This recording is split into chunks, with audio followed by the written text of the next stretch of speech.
officiellement officieux et officieusement officiel. Welcome to Gojo TV. Vous êtes sur Gojo TV. Gojo TV.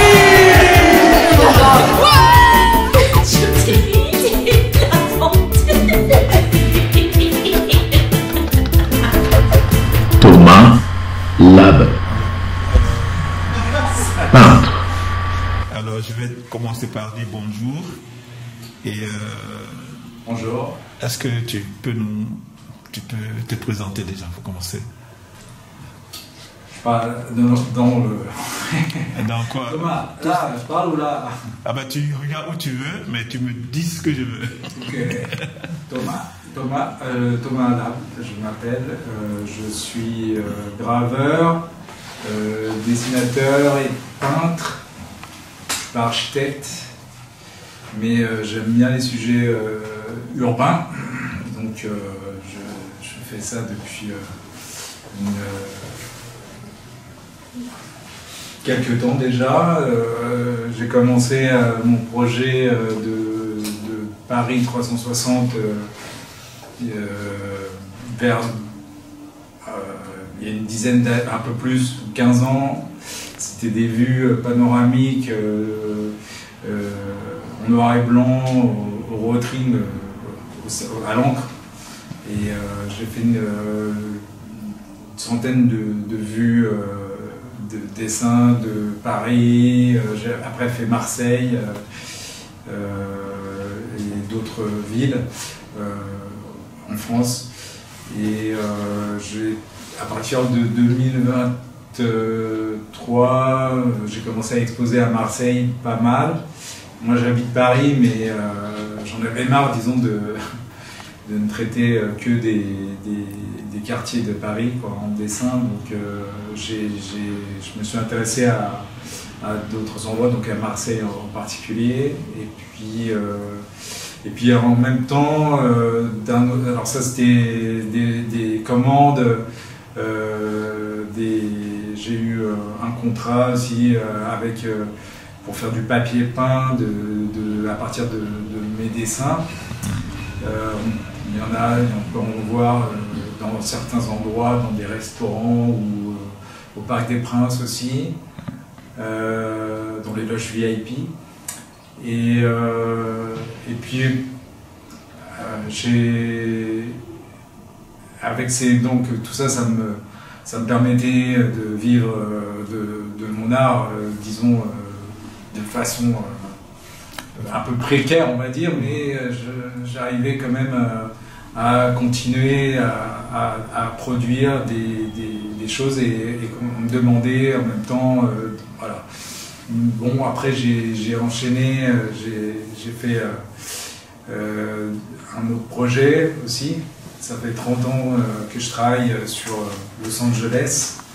Ça, c'est un projet plus ancien en fait et qui vient de s'achever, quoi. Donc j'ai pu l'exposer à Marseille justement. C'est une vue de 32 mètres carrés, quoi, de la ville. Bon, on va fixer c'est une grande présentation aussi. Oui, bon, on va fixer la date. Tu vas me dire à quelle année, à peu près à quelle année tu as commencé, parce que tu m'as dit ça fait 15 ans et après tu me dis ça fait 30 ans que tu commences. Donc je suis un peu perdu dedans. Ouais, d'accord. Alors, tu as commencé en quelle année à te sentir ce que tu fais? Ben, je dirais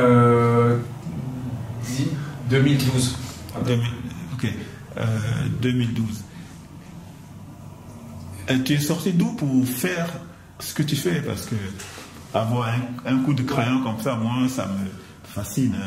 Tu as fait une école? Non, j'ai fait la fac de Paris 1. Non, mais école pour dessin, j'ai pas... Ouais, non, j'ai pas fait d'école, j'ai pas fait de grandes écoles ni rien, je suis autodidacte, on peut dire. Bienvenue au club. Ça. Ouais.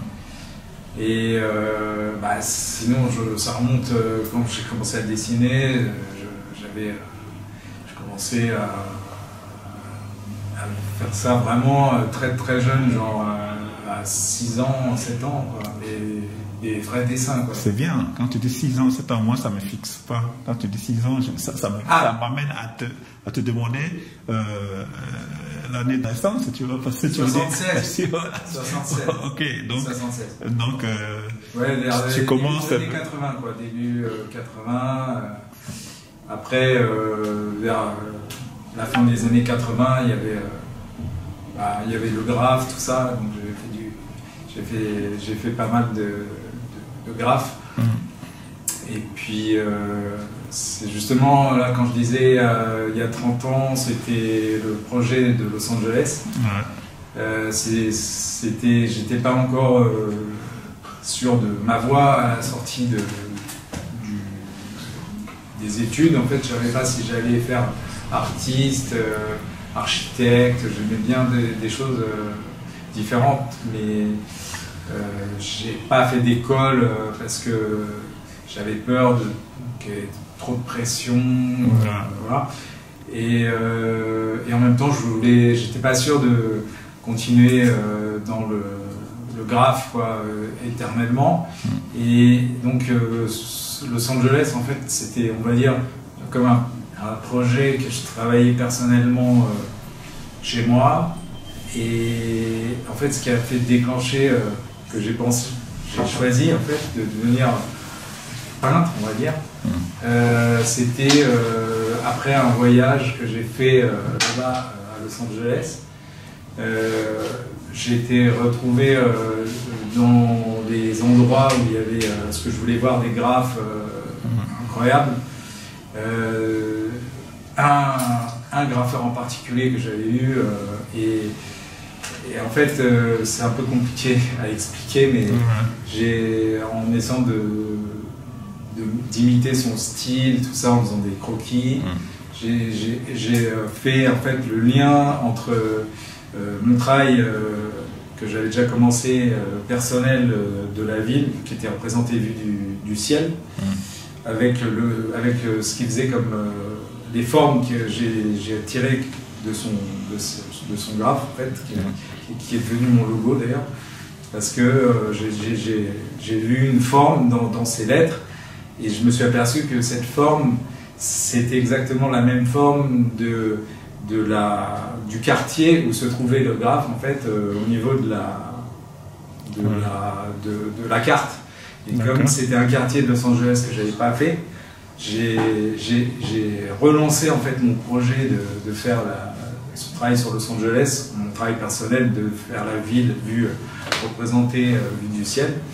Et j'ai intégré en fait c'est là que j'ai compris que il n'y avait pas de séparation entre peindre dehors ou pas. En fait, ce qui comptait pour moi, c'était de faire prendre de la dimension à mon travail, quoi, et de faire donner de l'ampleur. En fait, là, ici, pour l'instant, on ne voit pas le travail à proprement parler de ce projet, parce que c'est 24 mètres carrés, et là, je ne peux pas le présenter. Donc là, c'est une petite partie d'iceberg, en fait, juste de petits dessins, de petites études, de choses qui sont autour de ce projet-là. Parce que là, c'est sur le thème de Los Angeles, sur ce mur. Et j'ai mis d'autres petites parties d'autres villes que j'ai soit visitées, soit où j'habite. Et donc, ça finit. Tout à l'heure, je t'ai entendu dire peintre. Tu es peintre ou bien tu es... Parce que moi, je ne m'y connais pas. Je ne sais pas la différence entre un peintre et un dessinateur. Alors, tu te situes où? Tu es dessinateur ou tu es un peintre? Si oui ou non, la différence. J'aurais plutôt un penchant pour le dessin, effectivement. Et le problème que j'ai, c'est que c'est un peu deux énergies qui ne vont pas dans la même direction, dessinateur et peintre. Parce que le dessin, je vais vers le détail, donc ça m'empêche de me libérer, en fait. Mais en même temps, il y a deux choses dans mes peintures, en fait. C'est cette espèce de mélange, en fait, entre l'abstraction du ciel et le côté hyper réaliste des détails de la ville, quoi. Mais quand on doit parler de toi, on dit peintre ou dessinateur? Je préférais dire graveur. Graveur. Ouais, mais nous, on ne sait pas, tu nous dis. Nous, graveur, ouais, je te dis graveur parce que dans le graveur, il y a l'effet imprévisible de la matière que tu ne peux pas contrôler totalement, mais il y a quand même aussi une part de mise en place qui est forcément technique et qui est proche du dessin, quoi. Mais il y a une facture, je sais pas, il y a quelque chose qui est plus une surprise, qui est une alchimie de peintre, quoi. Donc, sauf que bon, je dirais graveur, mais la plupart des graveurs étaient peintres ou vice versa. Donc, si j'étais peintre, je ne serais pas un grand peintre, parce que pour moi, là, les vrais grands peintres, soit c'est des gens qui arrivent à exprimer avec des couleurs, des choses qui ne sont pas forcément concrètes, ça peut être abstrait. Mais c'est pas à toi de dire si tu es grand ou petit peintre. Non, mais c'est les gens qui regardent, qui disent. Oui, mais ce que je veux dire, c'est que je suis clairement pas, je me mets pas en concurrence en peinture. Si je m'appelle peintre, c'est pas je peins, j'aime bien peindre, mais c'est pas mon unique. Je peux exprimer de différents. Ma question allait venir, est-ce que tu vis de ça? Tu ne fais que ça ou bien à côté tu fais autre chose? Ouais, enfin je fais pas grand chose, mais je fais. Tu as un pied dans le système et un pied dans ce que tu fais, c'est ça? Ouais, c'est ouais, exactement. Ok, ma question, qu'est-ce que tu attends de tout ce que tu fais là? Ça t'amène où? Ta vision de la chose? Ou bien tu peins parce que tu dessines, parce qu'il faut dessiner? Ça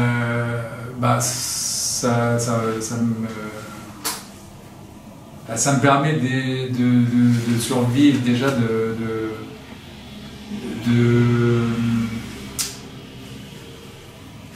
sais pas comment dire, quoi. Déjà ça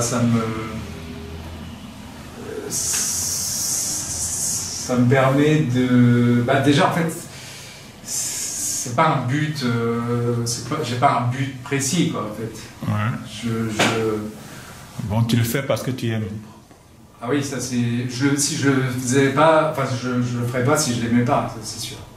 Okay. Sinon c'est pas que de la technique pure, ou c'est pas pour vendre non plus, c'est pas uniquement pour vendre, mais ce que j'essaye de faire, c'est quand même de faire en sorte que les gens aient envie de l'acheter quand même, parce que j'ai besoin que... Ah ben oui, quelque part, oui. Ok, on a presque fait le tour. Je ne vais pas aller trop loin, je vais te laisser le dernier mot. Alors, dis-moi ce que tu as envie de dire de ton travail et ce qu'on doit retenir de toi. Voilà.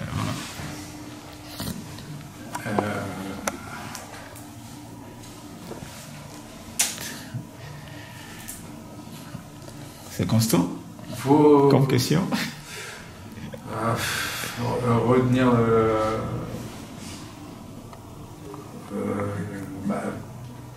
peut-être non, mais je pense que je pense que c'est quelque chose qui a un langage, en fait, que quelqu'un pourrait reprendre, en fait. Ce que je fais, c'est par le fait de comprendre, en fait, que c'est une façon simple d'exprimer des choses qu'on a du mal à exprimer, simple, quoi, de passer une journée, réfléchir sur les choses, quoi, pas être uniquement dans ce quoi on est obligé de faire. Quoi. Des fois, mais tu es un peu à côté de ma question. En fait, j'ai demandé qu'est-ce que tu aimerais qu'on retienne de toi et de ton travail et toi. C'est ça la question. Qu'on retienne de moi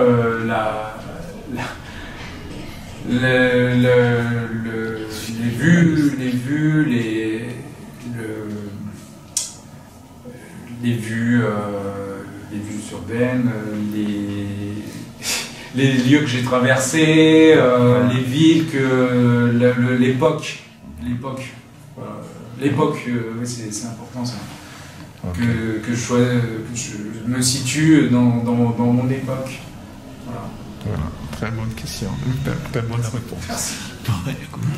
Moi j'ai fini, et si je continue, si tu as d'autres choses à rajouter, sinon moi je finis. Je pense que je te remercie j'ai pas préparé là, tu vois, j'ai pris le truc un peu à la légère, bonjour. Ah, mais ça c'est pour le pas. Et ok. Si tu as fini, en tout cas, merci beaucoup. Merci. Ouais. Et bonne continuation. Bonne continuation.